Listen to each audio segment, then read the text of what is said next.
I play her father, a loving father. We don't really maybe see that at first, but there's a moment in time where when he says it out loud, we believe it. But a father that pushed his children to a level of excellence that they achieved or were about to, and but a taskmaster, and probably didn't know the damage or the pressure that he was laying on Molly, maybe even the boys, if you think about it. I mean, a lot of times just because we don't see the scars, it doesn't mean that that kind of pressure, that kind of push to make them achieve, you know, probably marks all of them.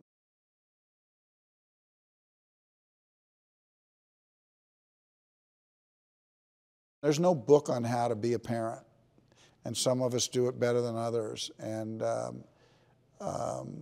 some of us think that results are really the thing that we point at for our children that makes for a meaningful relationship. You know, it's like what we put inside of them. Sometimes we don't think our children have the fire that we had, and so we want to put it in them. You know, and some of our children aren't built the way we're built, and their desires aren't ours, their needs aren't ours. So whatever was driving him is not really our story, but we see it manifested in the way that he deals with them.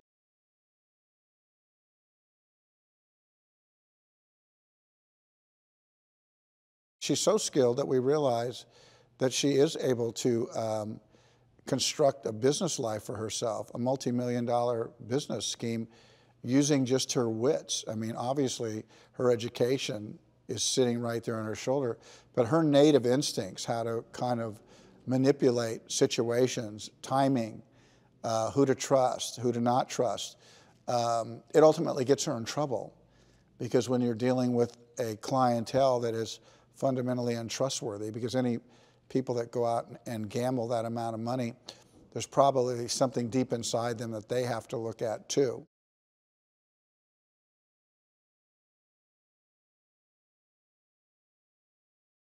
He finds a way to word them, to arm them so that you see exactly who they are. You know, it's not always a pretty picture, but it's painted so beautifully that that it's part of the tapestry.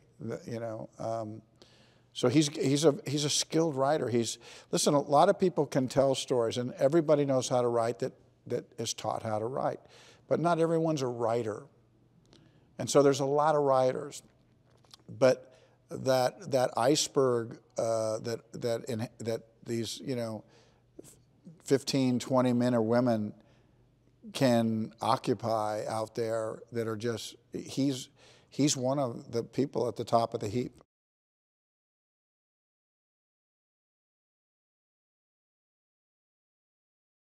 She's not playing poker, but her game is somehow bigger, even more important than that. She's understanding who they are and who gets in once a week.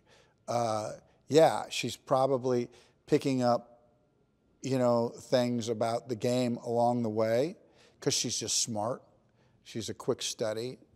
But her gift is in the understanding of the people in the room.